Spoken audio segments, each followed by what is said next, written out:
Bueno, continuando, estimados alumnos, con lo que venimos conversando acerca de la mediación, vamos a charlar un poquito respecto a la agenda del mediador. La agenda de los contenidos temáticos que el mediador ha previsto en forma personal y luego ha consensuado con las partes. La agenda de trabajo tiene como dos instancias, al inicio y durante la mediación. Al inicio de la mediación es una agenda privada, el mediador está escuchando a las partes en sus narrativas, no las interrumpe, es una regla de oro, no las interrumpe, está está escuchando y está receptando los datos de lo que están las partes expresando en sus narrativas. A partir de ahí comienza en forma interna a advertir los elementos que pueden conformar la agenda una vez que él consensúe con las partes que esto que se imagina es lo que las partes desean poner como tema de debate, como recorte del conflicto, como tema a debatir, como lo hemos charlado antes. Genera ahí sus primeras hipótesis, inmediatamente, rápidamente. También tiene algunas confirmaciones a su hipótesis, porque la parte al narrar van reformulando o haciendo propuestas. Delimita el campo de la intervención, pues ya empieza a ver qué es lo que es mediable o no mediable dentro de las posibilidades que ofrece la mediación. Y hace la presentación de los aspectos abarcados por el conflicto. O sea, puede mirar de la narrativa de ambas partes cuáles son los temas que están conformando el recorte de lo que es el conflicto y sus variables dentro de la mediación. Repito, esto es al inicio de la mediación, es un proceso interno del mediador en la medida que escucha la narrativa de las partes. Durante la mediación, o sea, cuando empieza con las reuniones privadas, etcétera, etcétera, la agenda privada, a través de determinadas hipótesis de intervención y del desarrollo de las herramientas, va a llevar a una agenda consensuada. Lo que yo escuché fue parte de mi agenda oculta, me generó hipótesis, generé un proceso reflexivo con el uso de las herramientas y determiné que de lo que yo pensaba que era la agenda, con la parte estoy advirtiendo y consensuando que la agenda se conforma de esta manera. Entonces la agenda oculta del mediador se convierte en agenda consensuada. Y además está atento porque a través de la propuesta de las partes pueden rediseñar la agenda en cualquier momento. Entonces, luego, cuando escucha una y otra parte, puede pensar en que hay una agenda en común, o sea, temas que ambas partes quieren tratar. Y puede aún existir temas que una parte prevé como incorporarlo a la agenda, un interés, por ejemplo, importante, y la otra no advierte que este es un tema de agenda. Entonces el mediador tendrá que trabajar con la otra parte para ver si este punto se incorpora a la agenda. Y luego, obviamente, está la relación agenda y acuerdo, que serían los puntos que se trabajaron en la agenda, que van a ser posiblemente los puntos que cerramos en el acuerdo. La agenda de trabajo la podemos trabajar de muchas maneras. Ordenar y priorizar y resumir por dónde se comienzan, tomar los temas más ríspidos y temas suaves, temas grandes y temas chicos, la relación, o sea, el reconocimiento del uno al otro, el cómo, como hemos dicho hasta ahora, como parte de la agenda, el cómo nos tratamos, el cómo nos hemos tratado antes en el marco de un conflicto, de una crisis, y el cómo estamos logrando tratarnos en el marco de la mediación. La agenda puesta en acción sería cómo nos organizamos para mediar. Hay áreas críticas para los mediadores. Por ejemplo, la identificación de amplias áreas temáticas de interés de las partes. Los subtemas o cuestiones que deben discutirse. Y la determinación de la secuencia de los temas o cuestiones. Las variables que puede influir para realizar la agenda del trabajo son el número y la complejidad de las cuestiones, la comprensión del tema fundamental del conflicto por el mediador, porque a veces cuesta bastante ingresar a la comprensión del tema del conflicto, la capacidad del mediador para identificar las áreas temáticas o cuestión diferenciada expuesta por las partes, el grado de legitimación del mediador generador de cooperación y confianza, o sea que las partes puedan expresarse con él, y el grado de resistencia psicológica a los obstáculos que se oponen a la colaboración y que se manifiestan en uno o en ambas partes, en cuyo caso el mediador, como responsable del proceso, tendrá que tener como hipótesis de trabajo trabajar estas resistencias o estos obstáculos en la medida de sus posibilidades.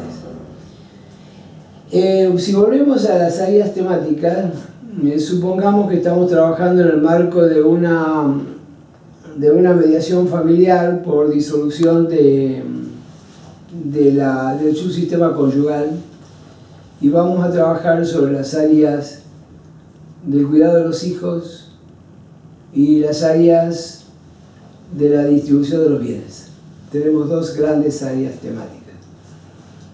Los subtemas va a ser los cuidados de los hijos. Se va a dividir en el cuidado de Ángel, que tiene 15 años, en el cuidado de Noemí, que tiene 12 años, y en el cuidado de Julián, que tiene solo 7 añitos. Estos subtemas nos van a llevar a subtemas, que es la cuestión de las escuelas, la cuestión de los deportes, la cuestión de las actividades extracurriculares. Entonces ahí tienen dos áreas temáticas. Vamos a los bienes. Los bienes, correcto. Vamos a los bienes. Supongamos que el matrimonio tiene una serie de activos, tiene departamentos, 1, 2, 3 departamentos, y tiene 2 autos y dinero en el banco y algo así. Va. Los subtemas va a ser cómo dividimos los bienes. Los vendemos y distribuimos el dinero.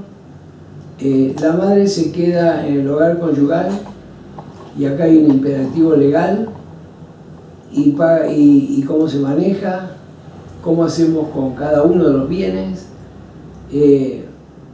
cómo desarrollamos la división del dinero, cómo se conformó ese fondo común, fue con bienes propios, bienes comunes, en fin, hay una serie de subsistemas que en el marco grueso de división de la sociedad conyugal se convierten en subtemas. Y después hay que ver qué secuencia utilizamos para manejar estos subtemas. Estas son las áreas críticas para los mediadores y las variables que pueden tener la agenda de la mediación. La agenda, vamos a hacer una conexión entre la agenda del trabajo y la hipótesis. La agenda explícita, que es la que ya el mediador consensuó con las partes, es el qué de la mediación. ¿Se acuerdan cuando hablábamos el qué y el cómo? El cómo era la relación, el qué era el contenido. La agenda explícita es el qué de la mediación, el contenido. La agenda privada del mediador, la que va ingresando a medida que la escucha activa del mediador va detectando lo que las partes expresan en forma, o las partes dicen en forma expresa o tácita, va a dar lugar al generamiento de hipótesis, que ya le hemos charlado rápidamente. O sea, esas construcciones personales del mediador, que desde su mirada, él construye acerca de las construcciones de las partes. Va a generar estrategias de intervención a través de las herramientas, y va a definir cuál es la intervención que va a tener en cada caso. Vale decir, tenemos un qué, que es lo que se hemos acordado, y una agenda privada del mediador, que es el proceso que va desde la hipótesis la estrategia del uso de la herramienta y definir cuál es la intervención a tener en cada caso. Para esto hay un tema importante: si el mediador no escucha a las partes en sus narrativas, respetando su epistemología, su construcción de realidad, todo lo que hemos venido conversando, no las escucha, está escuchando más su propia epistemología, su voz interna, sus ganas de aconsejar, su experiencia. Entonces la escucha se puede ver como estrategia y como técnica. Veamos las intervenciones, las herramientas de atención que tiene el mediador. ¿Cómo hace el mediador para escuchar? Va a tener una orientación hacia las partes, un interés demostrado, principalmente mediante mensajes no verbales o paraverbales. El mediador de escucha activa va a estar muy basada en los movimientos corporales, en la coherencia entre lo que dicen y hacen, entre la forma en que se miran en forma interpersonal y un montón de movimientos que, como dijimos, son mensajes que implican una comunicación que el mediador va a decodificar y a tomar como hipótesis de intervención, y no, como en otros casos y en otras funciones, sería el punto del consejo. Hay una regla mnemotécnica que le hemos llamado Encourage, una creación del doctor Roberto Nieto, que implica animar a las partes a la participación. Y una herramienta de escucha que es captar y comprender los mensajes de las partes, a través de un interés demostrado mediante mensajes verbales principalmente. O sea, tenemos toda la cuestión actitudinal y la narrativa de las partes. Esto nos lleva a una escucha no directiva, a una escucha preventiva y a una escucha activa. Veamos cuáles son cada una. El encourage, que nos lleva a la escucha no directiva y preventiva, es hacer un enlace visual moderado en forma, diríamos, de parabrisa con cada una de las partes. No tiene que ser intenso, no tiene que ser intimidatorio, sino que moderado y mirando a todos los integrantes de la mesa y particularmente a quien está desarrollando su exposición.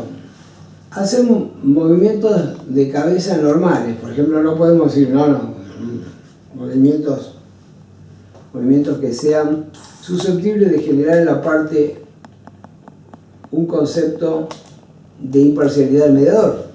Entonces los mensajes serán de atención, posiblemente expresando ajá, sí, ¿qué más? Pero muy suavemente, con un respeto cultural importante, siempre teniendo en cuenta el contexto cultural de las partes. Si yo trabajo con un sector de dos partes que son dos CEOs de dos empresas multinacionales, voy a tener un lenguaje, o dos científicos o dos profesionales, voy a tener un lenguaje más académico, con mayor posibilidad de simbolización.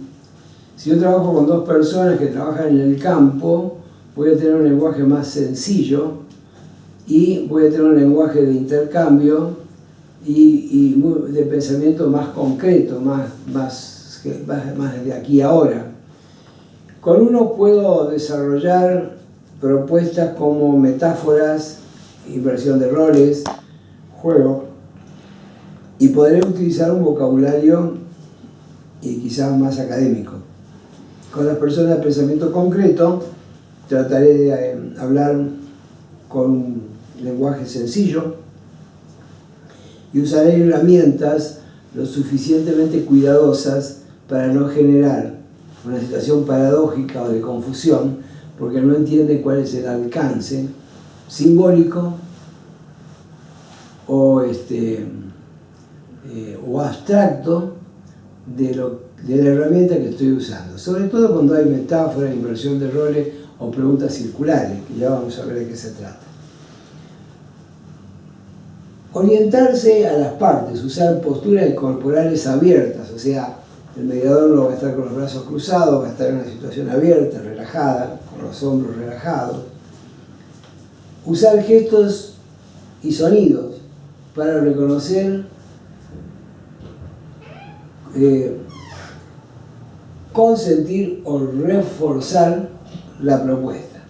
¿Qué quiero decir usar gestos y sonidos? Esto que decía recién yo. Bien, ajá, ¿qué más? ¿De qué manera? Bueno, ya estaría haciendo preguntas ahí, ¿no?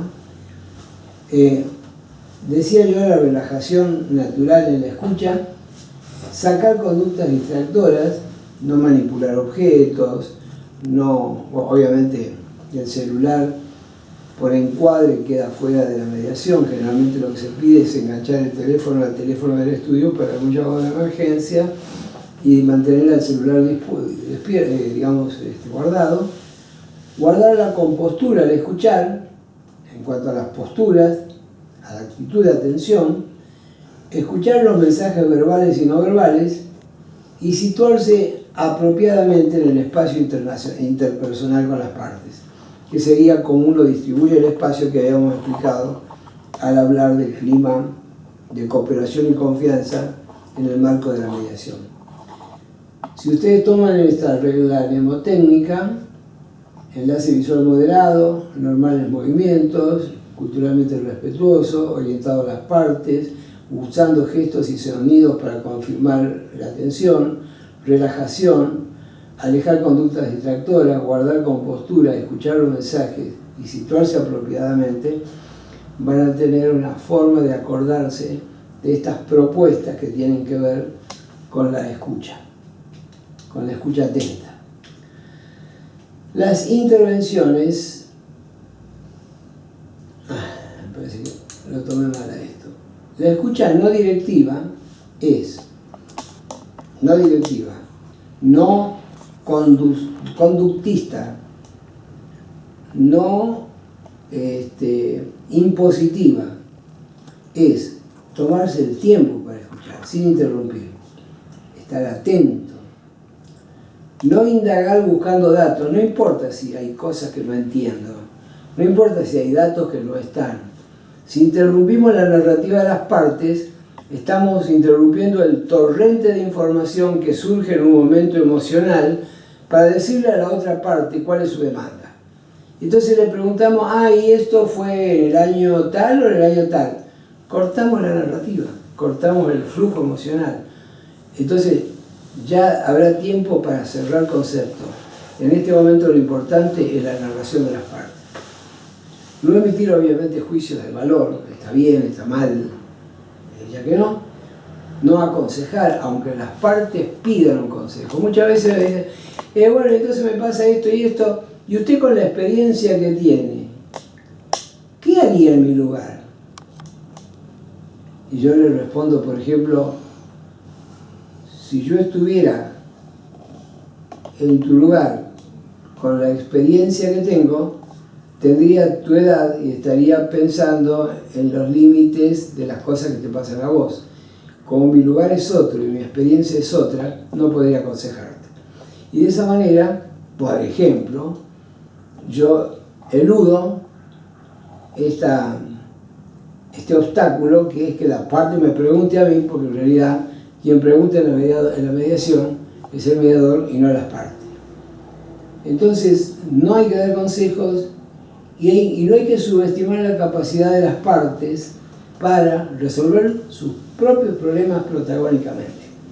No importa su nivel cultural, las partes saben cómo se construyó el conflicto y también, estimulado en un plano de una mediación conducida por un tercero imparcial que los asiste a la comunicación, pueden encontrar la forma de deconstruir el concepto del conflicto y construir un acuerdo.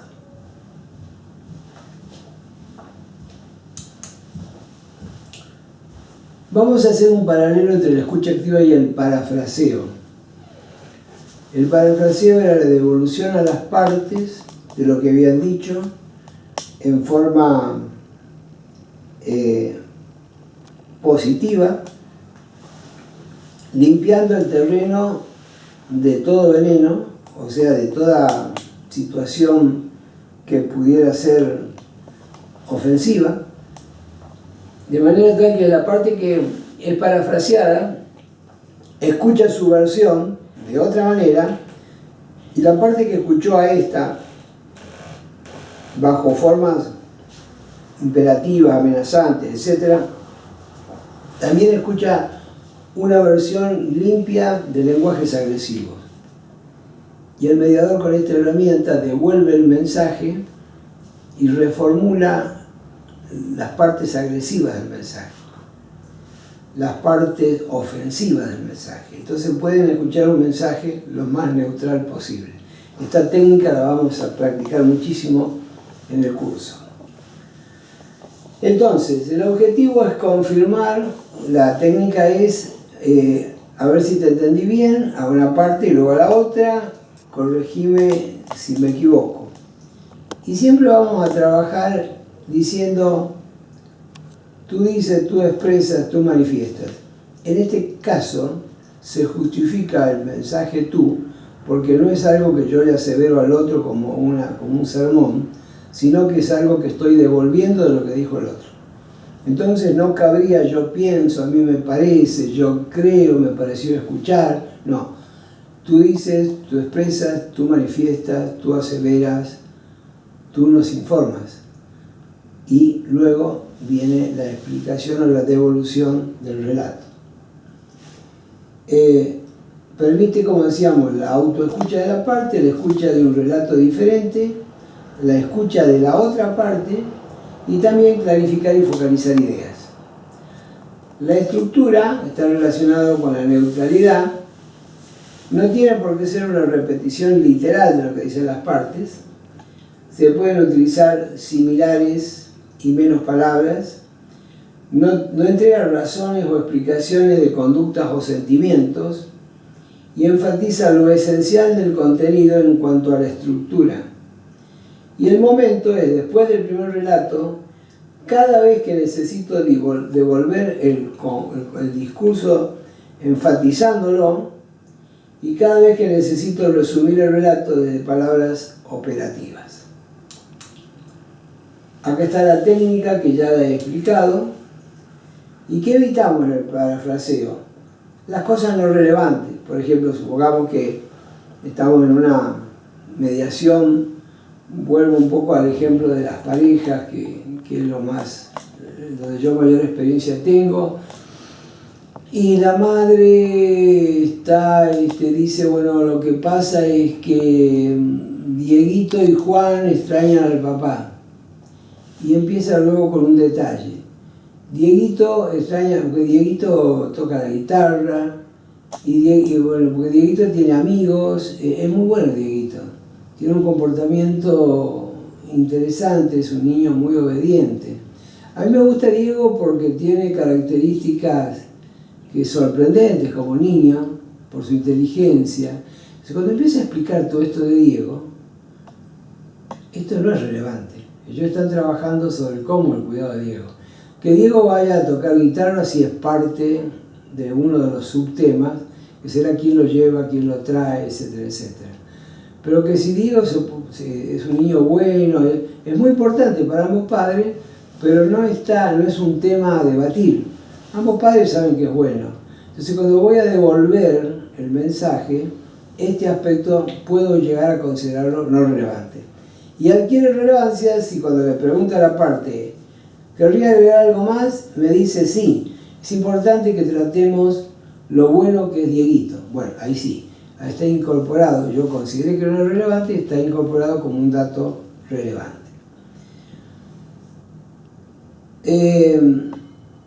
Y lo no relevante también son las agresiones, los insultos, etc.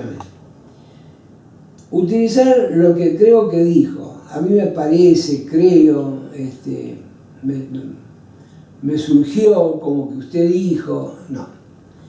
Lo concreto es decir, usted expresa, usted manifiesta, usted asevera, usted dice. Yo le estoy devolviendo lo que usted dice.